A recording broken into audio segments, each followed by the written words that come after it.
چلو در رسول پہ چلتے، آؤ حضور کی بارگاہ۔ کہتے ہیں نبی پاک کی بارگاہ میں آئے، حضور نے چہرے دیکھے، کریم سے مسئلہ نہیں پوچھنا پڑا۔ میرے مصطفیٰ کریم نے فرمایا بھوک لگی ہوئی ہے تم تینوں کو؟ 3-4 دن ہو گئے؟ اللہ کے رسول نے فرمایا مجھے پورا ہفتہ ہو گیا ہے۔ سبب کچھ اور ہے جس کو تو خود سمجھتا ہے۔ زوال بندہ مومن کا بے زری سے نہیں، بھوک نقصان کا وجہ نہیں بنی، وجہ کوئی اور بنی ہے۔ رشوتیں جو بازار گرم ہوئے ہیں لوٹ مار کے، یہ روٹی کے لیے نہیں، یہ زیادہ کھانے کے لیے، یہ بینک بیلنس کے لیے گرم ہے۔ یہ لوٹ مار کا مقصد کوٹھیاں بنانا ہے، روٹی کا تو رب کریم کا وعدہ ہے۔ جو روز روتا ہے شام کو کہ میرا کاروبار کوئی نہیں، اصل میں کہتا ہے بنگلہ کوئی نہیں، اصل میں کہتا ہے کار کوئی نہیں، پجارو کوئی نہیں، روٹی تو اللہ عطا فرماتا ہے، اس کا وعدہ ہے۔ فرمایا حضور نے 3 دن بیت گئے، چلو۔ میرا بے تکلف صحابی ہے ابو الحسن انصاری، وہ بڑے نصیب والے ہوتے ہیں جن کو میرے نبی پاک خود کہتے تھے کہ تیری فلانی ذمہ داری ہے۔ اس زمانے کا تو کسی کو کہہ دیا جائے یہ تیری ذمہ داری ہے تو کہتا ہے یہ تو پھٹیکے ڈالنے لگ گیا ہے، یہاں سے تو چھٹی کر جانی چاہیے۔ خوش ہوتے تھے صحابہ کہ ہماری ذمہ داری لگی۔ کہتے ہیں حضرت ابو الحسن انصاری کے گھر گئے، نبی پاک نے فرمایا بھوک بڑی لگی ہے، کھانا لا۔ کہتے ہیں حضور نے اسے کہا تو اس آدمی کو تو وجد ہی ہو گیا، اس نے کہا میرے اتنے نصیب کہ حضور کا یہ کھانا کھلا۔ آؤ دیکھو دنیا والوں، آج جو سب سے زیادہ عزت والا ہے وہ میرا مہمان بنا ہوا ہے۔ فرماتے ہیں وہ دوڑے گئے، بکری اٹھائی، ذبح کی، بیوی کو کہنے لگے روٹی تیار کر، ادھر کھجوریں توڑی، انگور توڑے، کہنے لگے حضور آپ جب تک تناول کریں تب تک کھانا پک جاتا ہے۔ حضرت عمر کہتے ہیں روٹی پک کے آئی، بڑا پیارا گوشت، بڑا اچھا سالن، بڑا خوبصورت خلوص والا کھانا۔ فرماتے ہیں میں نے بڑا ہی کھایا۔ نبی پاک نے نہ ایک روٹی لی اور چھوٹی چپاتی، تھوڑا تھوڑا سالن کونوں سے، اور جب نبی پاک نے کھا لیا تو حضور کی آنکھوں میں آنسو آئے۔ حضرت عمر کہنے لگے حضور روئے کیوں؟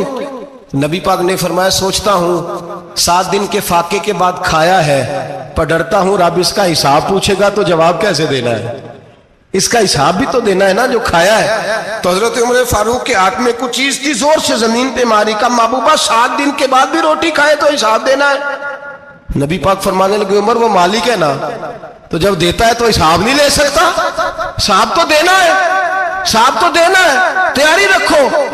صحابہ کرام فرماتے ہم نے ارادہ کیا کہ آج کے بعد ہم پھر فاقے کریں گے، کم کھائیں گے، اس لیے کہ حساب دینا ہے۔ میرے بھائی وہ فاقہ کشی کرتے تھے، ڈرتے تھے۔ یہاں تو لوگ کھا کے بیمار ہیں، کھاتے جا رہے ہیں، سوتے جا رہے ہیں، کھاتے جا رہے ہیں، سوتے جا رہے ہیں۔ یہ بھی وقت آئے گا رمضان شریف کا، سویرے درس پہ آؤ کہتے نیند بڑی آتی ہے، سویرے 2 سپارے پڑھ کے سویا کرو کہتے صاحب نیند بڑی آتی ہے، فجر کے بعد ہی تو وقت ہوتا ہے اللہ اللہ کرنے کا، سحری کا، کھاتے جا رہے ہیں، سوتے۔ لوگ جماعت سے نماز نہیں پڑھتے، سو جاتے، جماعت کا ثواب چھوڑ کے سو جائیں گے۔ بھائی رمضان مبارک میں فاقہ کشی کی ٹریننگ ہوتی ہے، فاقہ کشی کی تربیت لے، رمضان میں روکے اپنے آپ کو، تربیت ہوگی۔ اور ہمارے صوفیاء فرماتے ہیں جو زیادہ کھاتا ہے اس کا نفس اس کو زیادہ پہ مائل کرتا ہے، خواہشات نفس پیدا ہوتی ہیں۔ میرے نبی پاک علیہ السلام نے جوانوں کو حکم دیا ہے یا معاشر الشباب، او جوانوں، یا رسول اللہ کیا حکم ہے؟ فرمایا یا نکاح کر لو اگر طاقت ہے، نہیں طاقت تو روزے رکھو۔ حضور روزے سے کیا ہوگا؟ فرمایا تمہارا نفس کچلا جائے گا، شیطان وسوسہ اندوزی نہیں کرے گا۔ آج نوجوان بڑھ بڑھ کے کھاتا ہے، بہت زیادہ کھاتا ہے، کبھی اس ہوٹل سے کھاتا ہے، کبھی اس ہوٹل سے کھاتا ہے۔ اتنا زیادہ کھائیں گے تو نفسانی قوتیں اچھل کر کے آئیں گے، مشکل ہو جائے گا۔ شادیاں دیر سے ہوتی ہیں، ماں باپ آنکھیں بند کر کے بیٹھے ہوئے ہیں۔ اگر ماں باپ کی ذمہ داری ہو اور ماں باپ نکاح نہ کرے تو نبی پاک نے فرمایا بچے گناہ کریں گے تو جتنا گناہ بچے کو اتنا باپ کو بھی ہوگا۔ تو ماں باپ چپ ہیں، دوسرا شادی مشکل بڑی ہے، مہنگی بڑی، اور تیسرا نہیں کر رہے، کچھ لوگ تو روزے بھی نہیں رکھ رہے۔ تو رمضان ان کے لیے بھی وقت ہے، نفسانی قوتیں کچلی جائیں گی، کھانا جتنا کم کھایا جائے گا اتنا وجود کے اندر نفسانی خواہشات کم پیدا ہوں گے۔ تو رمضان تو پریکٹس ہے مجاہدے کی، دین کی۔ اور دوسرا میرے حبیب پاک صلی اللہ علیہ وسلم نے فرمایا ہے، حضور فرماتے ہیں کہ رمضان اور قرآن کا آپس میں رشتہ ہے۔ قرآن پاک کتنا پڑھنا چاہیے روزانہ؟ زیادہ سے اللہ جزا دے، امید ہے آپ زیادہ سے زیادہ ہی پڑھتے ہوں گے۔